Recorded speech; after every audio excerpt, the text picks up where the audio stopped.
There's a line to a quarry at the end of Thomas's branch. It goes for some distance along the road. Thomas was always very careful to whistle here in case anyone was coming.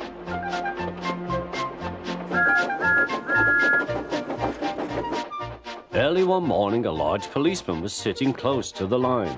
Thomas liked policemen. He had been a great friend of the constable who had just retired. Peep, peep, he whistled, "Good morning." Thomas expected that the new constable would be friendly too, but was sorry to see that he didn't look friendly at all. He was red in the face and very cross. "Disgraceful," he spluttered. "I didn't sleep a wink last night. It was so quiet, and now engines come whistling suddenly behind me." "I'm sorry, sir," said Thomas. "I only said good morning." The policeman pointed to Thomas. "Where's your cowcatcher?" he asked. "But I don't catch cows, sir." "Don't be funny," snapped the policeman. He looked at Thomas's wheels. No side plates either, and he wrote in his notebook, "Engines going on public roads must have their wheels covered and a cowcatcher in front to protect people and animals from being dragged under the wheels if they stray onto the line. You haven't, so you are dangerous." "Rubbish," said Thomas's driver. "We've been along here hundreds of times and never had an accident." "That makes it worse," the policeman answered. He wrote "regular lawbreaker" in his book. Thomas puffed sadly away.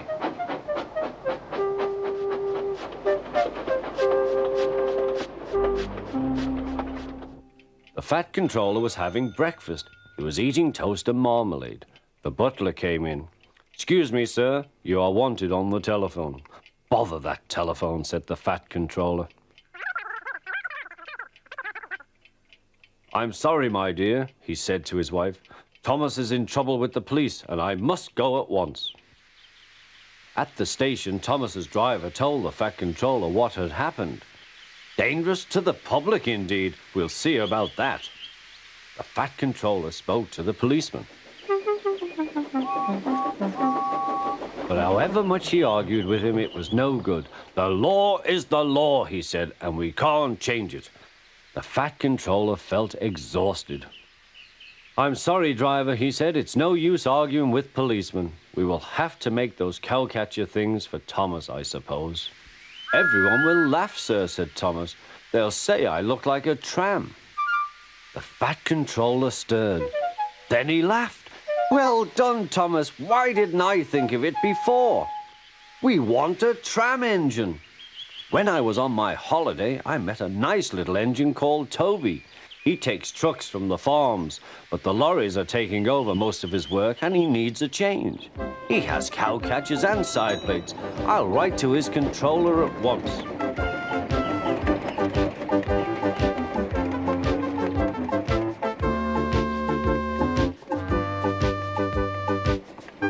A few days later, Toby arrived.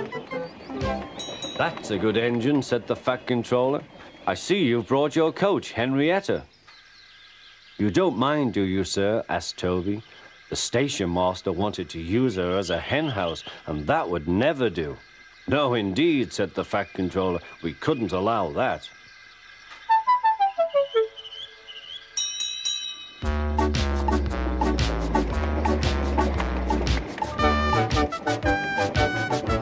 Toby made the silly trucks behave even better than Thomas did.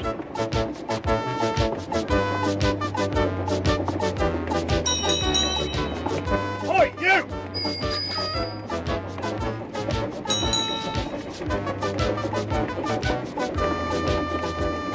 At first, Thomas was jealous, but he was so pleased when Toby rang his bell and frightened the policeman, they've been firm friends ever since.